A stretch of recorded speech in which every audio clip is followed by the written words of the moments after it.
next segment. I'm super excited. Got a special guest. One of my closest friends. He is Mr. Talk That Talk. Talk that talk. If you haven't noticed, I got the shirt on. He's one of my closest friends. He has a business going on with his Talk That Talk. He has merchandise. He has masks. He has lighters. He has t-shirts. He has hoodies. He has a podcast. He is the one, the only, Barry Hall. Yeah. What's going on, man? What's going on, man? How you feeling out there? I'm feeling great, man. I'm happy to be here as a guest on this show. Not hosting it. Listen, It's a good man. time, man. It's only right. I remember when you did your season 1 of your podcast, I was one of your first guests, so I felt it only be right that I return the favor and you come on with our show, man. I'm so happy that you're here. I feel like it's going to be a good one, man. I'm trying to get Barry on the show for a while now. We have. It's great to have him finally. I know. I'm just so glad to, finally be here, man. It's been a long time coming, but that's why we gotta stay patient and be ready. And when you gave me the opportunity, I was like, I gotta be ready. So I'm just happy to be here and talk with you and get back to it, man. Absolutely. Well, before we get into it, we definitely brought you on the show to talk football today. We're gonna get into that, but I do see, your New York Knicks media pass right next to you, and I'm just wondering, how do you feel about the Knicks pick of Obi Toppin? If you knew that. I really do like it. I definitely knew Obi Toppin, and pretty much what we've seen with the Knicks is, we've kind of went to a perimeter style offense, but we don't have the perimeter players to suit that style. And what I see with Obi Toppin is I see a high flyer. I see somebody that's a high energy guy, high motor, and he looks pretty raw for the most part. And, it kind of is maybe a little bit similar to the Kevin Knox pick, but what I feel like is, Obi Toppin has, something really special inside of him that I think is going to help the Knicks out as far as just that toughness and that grit. Because if you've seen him, he was able to elevate that Dayton team to, I think, at tops before the pandemic, to about a 3 seed in the nation. Now, I'll never remember Dayton being that high. So, you can see that the guy's a winner. He's shown that he has leadership skills. I think he stayed in school, 4 years. So, he's a guy that is going to be someone that I think that can be a mature face to help the Knicks, and definitely a complementary piece to if R.J. Barrett is the guy that we're building around. I think that you got to give him a guy that can attack the basket and can slash. And if we can, somewhat build around that with at least adding some perimeter guys to stretch the floor to allow Obi Toppin to create, then I think that you're going to have 2 rim slashers with R.J. Barrett and Obi Toppin that can really get some free throw attempts up there and finally get us some high percentage shots to, hopefully help us to win some fucking games. I'm with you, Barry. I love the pick. I was jumping for joy. I told Rob and I told Ty, I'm watching the draft. I'm like, yo, if they mess this up, I'm walking off the set. I didn't have to walk off the set, bro. He definitely showed himself to be, the cream of the crop last year in the NCAA, and I definitely get the point where he was playing a 5 there, only being 6'9". And the feedback from that is like, how is he going to do when he plays against other NBA bigs? And my feedback to that is I don't feel like he's going to play the 5. I feel like he's going to play the 4. And in the case that he can play small ball, then he can. But I think that he has that grind. He has a great skill set to fit with R.J. Barrett, where he can space the floor and also can do a pick and roll with him on a 2 and a 5 pick and roll. I see that happening. It kind of reminds me of like I said, his comparison is Amari Stoudemire. I don't want to gas him up to be Amari, but I'm really excited, man. I'm really excited. The Knicks didn't nix the draft, Barry. We didn't nick the draft this year. But you know what? I think the bigger issue that I think that we can see with this, you also talked about how Obi Toppin came in playing the 5 in college, but now, we kind of might see him slide to the 4, maybe the 3, depending on his perimeter defense. Right. But what I personally see from this is, I feel like it kind of shows that maybe Julius Randle's time might be a little bit numbered, because if they're playing similar situations and similar, positions, I could see the Knicks maybe trying to move Julius Randle maybe get some bench depth because what we did see in the draft was they traded. I think they traded to get some later draft picks as well in the second round Yeah. too, or some one. I think they made some pick like that. So They traded up. I think that They traded from yeah, they 27 traded up. to Yeah, they 23. traded up. So, I feel like that is kind of when you package a bundle deal, maybe for maybe a Julius Randle or maybe throwing a Kevin Knox. I kind of feel like this isn't going to be the only thing that we're going to hear from the Knicks. We might see a draft day trade potentially. We'll watch for that. But if they bring you in to talk football, we don't want to get sidetracked too much. We can talk Knicks, especially with two Knicks fans. We can talk Knicks all day when they're 0-0. See what happens, halfway through the season. But we do want to bring you over to some proven performers over in the NFL. Took a break from covering each week as it is, and want to step into more of a dynamic conversation about the top 5 wide receivers.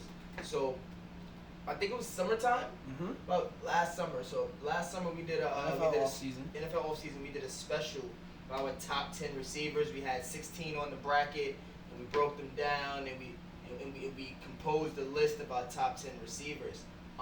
Halfway through this season, we wanted to talk about who we see as the top 5 receivers going into next week. The top 5 performing receivers, not all time record. We're talking about this year, right now. How do we feel about these guys? And I'm gonna open the floor up to anybody that wants to go first. If you don't mind, I would rather you go 5 to 1. If you're gonna go in order. 5 to 1. Yeah, as opposed to 1 to 5. Okay, I can go. Perfect. Yeah, I can go. Yeah, so real quick, I want to say that I definitely did enjoy your segment last summer about the brackets. I saw it. You guys had it well on Instagram. You did disrespect my boy Tyreek Hill, so I didn't like that. But I definitely did enjoy it.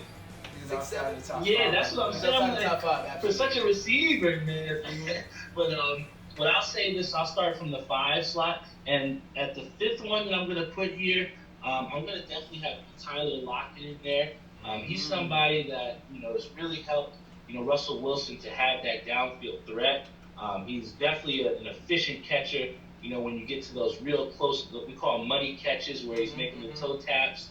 And I really think that, especially when the game's on the line, he's really bailed out Russell Wilson countless times, not only this year but in years past. And I believe he's in the top in touchdowns as well too. So I would put him in there at the 5 slot. My honorable mention was Chase Claypool for the Steelers. I think he's shown a lot from us over these past couple. He played 5 games. Let me tell you something. What you just said was what has they've done right now, right? And when you look what Chase Claypool has done right now, he's 80% of that passing offense with the Steelers, which is the undefeated Steelers, may I add. So he was my honorable mention. I'll put him there. But for number 5, I'm gonna go Tyler Lockett. At number 4, I'm gonna definitely put Devontae Adams. He's a physical pass catcher.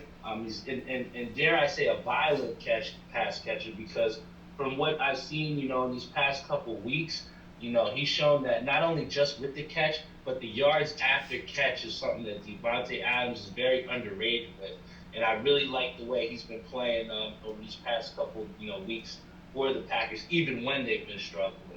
And my 3rd pick right now, I'm definitely going to have to go with DK Metcalf, because right now with his physical specimen, he is literally posing matchup problems in a very, very tough NFL league right now.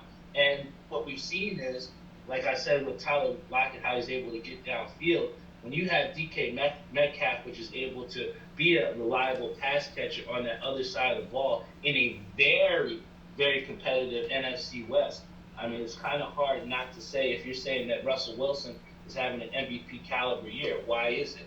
You got to look at who he's passing to. And DK Metcalf has been one of his premier targets. My number 2 guy, who, like I said, you didn't give any love in last with the bracket session, I got to go with Tyreek Hill, man, at number 2. This guy has constantly, week in and week out, scoring touchdowns. I'm telling you, man. I like Tyreek Hill. I'm big on Tyreek Hill. I'm just listening to your list, and there's 2 names that haven't been said yet, so I know one of them are not going to be in your top 5. But continue. I'm sorry, Barry. Oh yeah, not for real. I mean, I got Tyreek Hill up there. I mean, you talk about raw speed. This guy's the fastest guy in the league. He doesn't really drop many balls. I'm seeing a high target to high conversion rate, and I think that Tyreek Hill is somebody that defenses are absolutely terrified of. I mean, we see guys blanket coverage this guy, and he's still catching balls at an undersized wide receiver position. So, I feel like Tyreek Hill is, the cream of the crop when it comes to tough catches on third downs as well too. And then my top five, we got to put DeAndre Hopkins there, man. The guy is an absolute stud. Had one of the best catches, arguably, of the year. And when you talk about, again, a guy who does not drop the football, I mean, this guy has really elevated Kyler Murray's performance. And, they're scared of Kyler Murray's running. But also with the way DeAndre Hopkins has been able to be that piece for Kyler Murray to grow, he's really made this guy an elite quarterback from what we've seen this year. And I think that DeAndre Hopkins consistently has some of the strongest hands in the league. And it's tough because there's a lot of guys there that we could have put up there. I definitely was big on Keenan Allen. I love that guy. But when we talk about player production this year, I think these five guys that I talked about have been the most productive and successful teams. I hear you on that. It's not a bad list. I think it's a great list. Of yeah. course, there's someone that you've left off that I'm really fond of. If I were to do making my list, I definitely think that there is some respect that has to be given to Russell Wilson's receivers, seeing that he is on that blazing pace. But at the same time, Russell Wilson has cooled down some. Yeah, he ain't no touchdown last week. And with that cool down, I do think that there are other receivers that have stepped into that prime of this season that have been not necessarily overlooked, but you've been on the fence about being great or being elite, and I think they've stepped up in multiple ways. So in this case, I do have a Russell Wilson receiver up there at number 5. I think I put Tyler Lockett over DK Metcalf. DK Metcalf is on the outside looking in for me. And it's simply because Tyler Lockett is tried and true. He's been proving this from, and I know we talk about today, but this is something that he's grown into. He has never shied away from the moment. He's surpassed some of the guys that were above him when it comes to the Golden Tates, when it comes to the someone else over there a few years ago. Paul Richardson. So he's emerged as Russ's top receiver in the season that Russell Wilson is having his best pass production season. So I think there's something to be said there. The game against the Cardinals where he went bananas on Patrick Peterson, who is a respected elite corner. Maybe not the top 3, top 5 corner that he used to be, but he's still a very respected, very top corner. So I definitely want to give Tyler Lockett some love now at the number 5 spot. The number 4 spot, I got your guy, Tyreek Hill. I'm really big on Tyreek Hill. My favorite receiver of all time is Steve Smith. And Tyreek Hill reminds me so much of Steve Smith, other than the fact that he can outrun Steve Smith on any given day. Mm-hmm. But when it comes to, like you said, he's undersized, and the speed is what captivates everyone, and that's the visual part of it. But a lot of people miss the fact that this guy will outrun you. Mm-hmm. He will stop in the middle of the field and jump and sacrifice his body and make the catch. He'll stay on his feet, and he has that Antonio Brown in him where it's like if he's even, he's leaving. And if he catches the ball on a slant and he's even, still leaving. So he's dynamic both with the ball in his hands, with a short catch. He's also dynamic with the ball in the air. The fact that he can outrun everybody and doesn't hurt that he has all the weapons next to him with Sammy Watkins when he comes back, with Travis Kelce being arguably the top tight end in football. Patrick Mahomes, arguably the best quarterback to ever play the game, or at least he's trying to make that his resume now. So I think Tyreek Hill definitely is a top 5 receiver. I think I voted for him last year, and he lost to someone that I probably wasn't fond of. We'll talk about a little bit later, someone that's not on anybody's list, that was so high on everybody's list for 2 years. And that brings me to my number 3 receiver, Stephon Diggs, for the Buffalo Bills, has already turned this team into what did not have a top receiver. That was the glaring problem with Buffalo last year. They had the defense, They had the young stud quarterback who could run all over the field. They had 4 receivers under 6 feet that none of them were was a true number 1 receiver. Over in Minnesota, we had the argument that Adam Thielen may be better than Stephon Diggs. Adam Thielen is the true number 1 receiver. Adam Thielen is the top 3 receiver. He's got all these receiving yards, and I told you every week last year that is because Stephon Diggs takes all of the brunt of the defense. Defenses don't have to plan for Adam Thielen. He's not going to beat you. Stephon Diggs will beat you. If you take away DeAndre Hopkins' amazing catch last week, Stephon Diggs would have beat you again against Patrick Peterson. So I think it's very important to note that not only is he has the most yards in the league as a receiver this year, he's in the position, he asks for the money, he asks for the spotlight, and he's shining in that spotlight. And I think it's important that we show him the ropes. Not to mention if you look at his tapes, he's by far one of the best route runners you'll ever see in the NFL. Number 2, I think Devontae Adams has made a case for himself. I mean, I look at receiving cores, and I would say that he's working with the least. Granted, he is working with Aaron Rodgers, one of the baddest men in football, but receiving core, he's working with the least.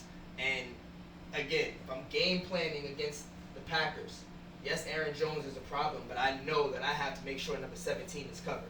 And every week, number 17 goes for 12 catches, 100 yards, 2-3 touchdowns. Annoying. So I think number 17, Adams, I get those names mixed up a lot. I think Devontae Adams is right now in that 2 spot. And I gotta agree with you, Barry. Number 1, I don't think it's any question. I've been barking that he's the number 1 receiver in the league, even when I gave Mike Thomas his respect, and I love Julio. Julio is one of my favorites coming out of college, all the way back to Bama. But man, DeAndre Hopkins is bad, man. He looked like Calvin on Sunday. He looks like himself on other days. It's just amazing to watch how much of a plus he is to a team. Arizona, to me, is my favorites to win the toughest division in football right now. And I'm looking at D-Hop and Kyler Murray, and I'm saying these 2 guys are that good that they can carry a team, and I think that comes off of the fact that DeAndre Hopkins is really the stud wide receiver in the league right now. So that's my top 5. Yeah. And I definitely like the top 5 for sure. Stephon Diggs was definitely someone that I had my sights on as well too. I think the one thing that kind of held him off my list was the fact that he only had 4 touchdowns. I mean, when you look at Hopkins, Hill, Metcalf, Adams, Lockett, and even Chase Claypool, who you said only played 4 games, he has double the touchdowns as your boy Stephon Diggs. So, I think that, the yards, they had, definitely puts him up there. But I think when we talk about, winning games, you don't win games kicking field goals, and the money makers score touchdowns. So, I definitely respect the list a lot, though. But I think in these next coming weeks, I'm looking to see Stephon Diggs put the ball in the end zone. Copy that. Yeah, it's funny we talk about putting the ball in the end zone and that being Julio Jones's quote-unquote downfall. And I noticed that he wasn't in a lot of people's lists.